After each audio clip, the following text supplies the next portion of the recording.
Do you trust me? Yes. Okay.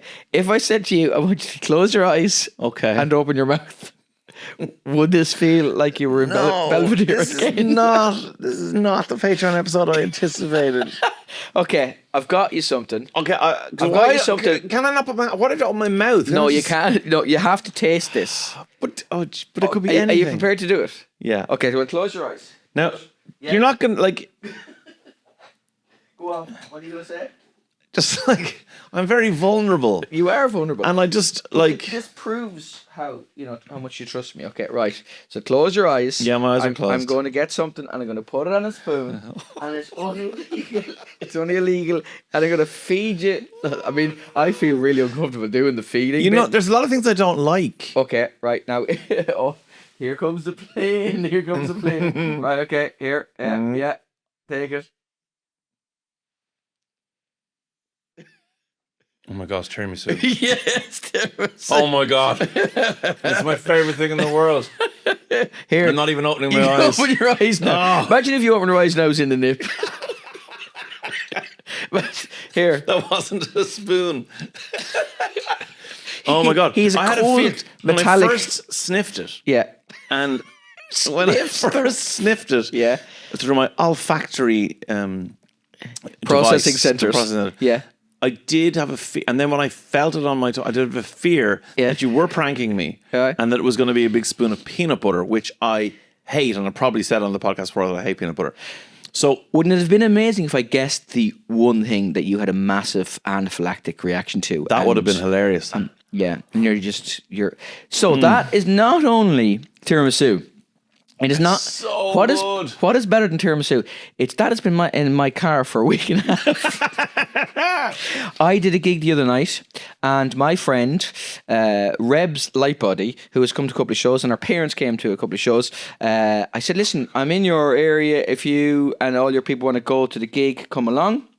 And she goes, "I'll only do it if I can make baked goods as a thank you for the ticket." And Reb's, of course, people will know, was on the Great British Bake Off a couple of years ago. Oh my God. So you're talking about somebody who's been Like, honestly, like I've said before, that I've never had a bad tiramisu. yeah. That is an exceptional It's good, isn't it? tiramisu. So thanks, Like, Rebs. honestly, Rebs, whoever you are and wherever you are, I am so grateful. I've also come bearing gifts. Okay. For the first episode. Now, I, unlike you with a plate, a spoon, and some baked goods, a level of class I think you've brought to the occasion. Yeah. I've come with a plastic bag, the kind of one that you see a fella walking down the street who isn't really doing well for himself. Right. He Or would Matt bring Damon. this, or Matt Damon. his swimming togs. It's Golden Disc record. I wasn't sure if it was Super Value, but it's a bag anyway. Right. You defeated me. Okay. You defeated me. Neil is a very kind and thoughtful person, and I have expressed many times how I love a vat of tea. Yes. Right?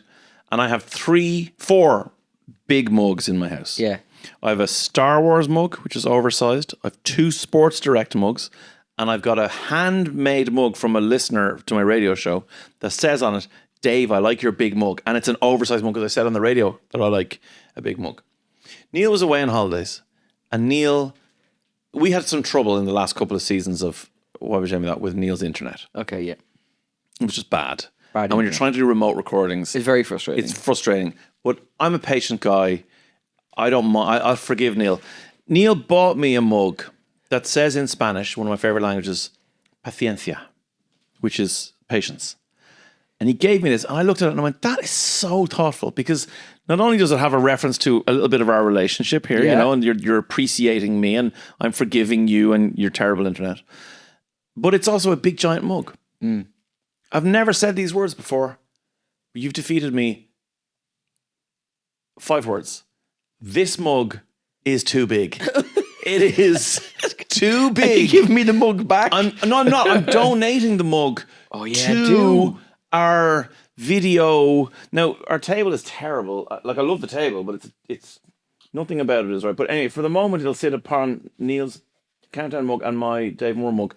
And we can decide what we do with this and dress up over the months and That's a weeks. very This is good idea. But I think we should have this here because you bested me. Okay. I found what happened, which has never happened before, is because of the size of the mugs, I would drink tea towards the end of the mug, which to most other people would be too cold.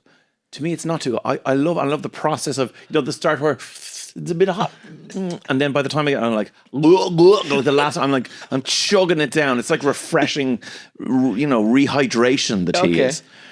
This got to the point where I had half a cup left, and it was ice cold, and I was like, I don't know if I can do this.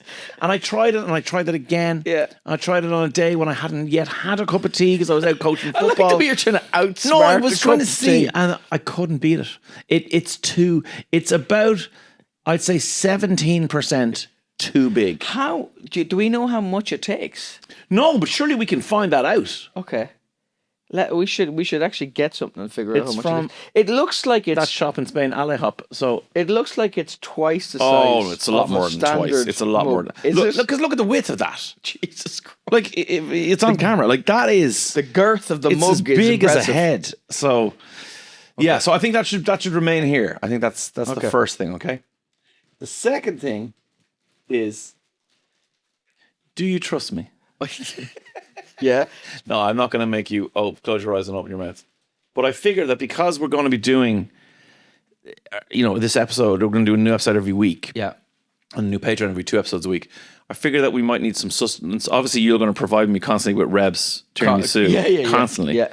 I figured it would only be right that I would bring you a whole nut and me a golden crisp. Oh, gold crisp. And then I think we're only allowed 1 square. Fuck off. No, 1 square per week, per episode. And you're not allowed to eat it on camera because that's gross, even though I just ate tiramisu on camera a couple times. Anyway, and this needs to go in our podcast drawer. Because Neil, if you don't know, has created in his house A podcast drawer. A podcast drawer Hold on. You're trying to tell me that I have to have 1 square of that per episode. per episode. While I will continually consume an incredible amount of tiramisu. That's nonsense. Okay, I'm very grateful for your bar, but The coffee soap biscuits at the bottom are the best. aren't they? I have to tell you one more thing. Okay. Right, while we were talking. So I've still got more gifts, just so come you on, know. give me no, the no, more no, gifts. but you do your thing okay, first. let me tell you this: what I was doing this week. Okay, I was doing a gig in Glasgow. Yeah. and I had a microbiologist in the gig. Okay, and I was chatting to her. Diarmuid, if you could play the clip, that would be great. You keep saying Diarmuid, we've got to protect this guy's anonymity. Okay. It's producer D. Diarmuid O'Brien, if you could, Beep play the clip. Beep that immediately. You're a microbiologist. What's your favourite type of bacteria? What is it? Campylobacter. I didn't think you'd have one, but that's... You've all got one. That's fantastic. Thank God for that. Can you? I've always wondered, why does the Mestos only kill 99.9? Bacteria always find a way. Jesus, that sounds like the civil rights movement or something like that. Like there's an amoeba going, I will not be defeated. I will not be defeated. You can put me in any prison cell you want. I mean, it'll have to be a single cell. Hey, did you just bow it down in front of me? Is it bad bacteria genuinely a bad bacteria? Or is it just that its parents didn't raise it properly and that it's been outside, if they didn't have a strong male bacteria role model, right? It's There are genuine nasty pathogens. you were so into this, I love it, right? Most of these people think I'm joking, but you're like, I'm going to answer all those questions and I'm going to answer them sequentially, Neil. I'm going to do them all properly. A lot of it is location. You talk like there's a wee Glaswegian amoeba going, all right, big man. Like, and you're like, this is the wrong place for you. All right. Okay, so that clip there asked her favourite bacteria. Yeah.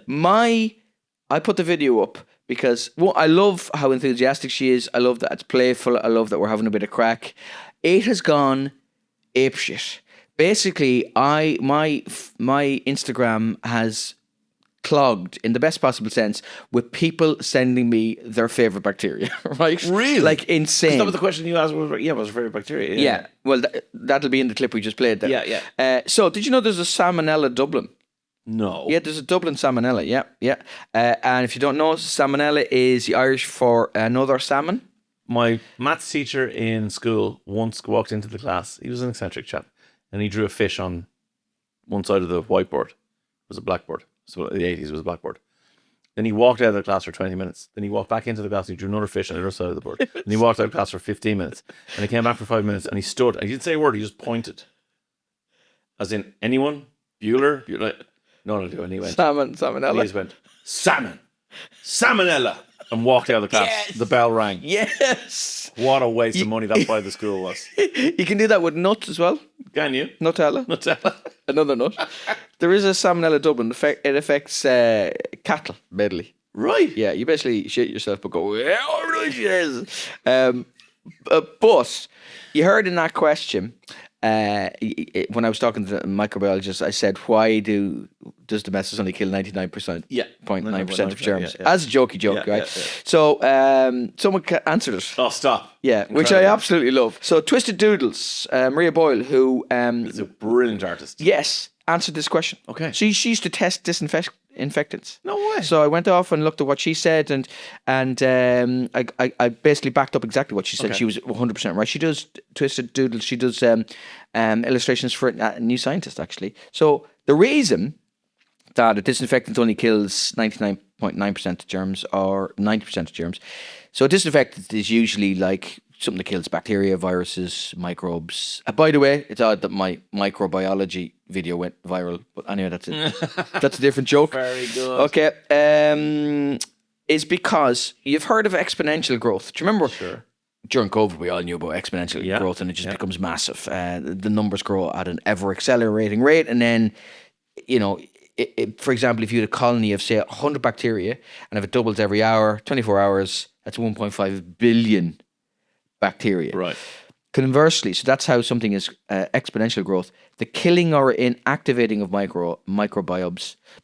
microbes follows a logarithmic decay pattern, and that's why, which is essentially the opposite of exponential growth. So it eventually kind of, it will kill loads at the start, and then it will eventually kill, and it can't kill the last little bit. Yeah. So while the number of microbes decreases over time, the rate of death becomes slower as the number of microbes becomes smaller. So if a disinfectant kills 90% of bacteria every minute, after 1 minute, only 10% of the original bacteria are left, right? Yeah. But after the next minute, 10% of that remaining 10%, or only 1%, are gone that time. Yes. And so on and so on and so on and so on. There'll always be a bit left, basically. You can never get to zero. Exactly. Because of Gotcha. that logarithmic decay pattern, it's not possible to ever say that you've killed 100% of the microbe population, but you can say we kill 99.9%. That most disinfectants will say that. They'll give you some sort of facts. Incredible. It's good, isn't it? Yeah, love that.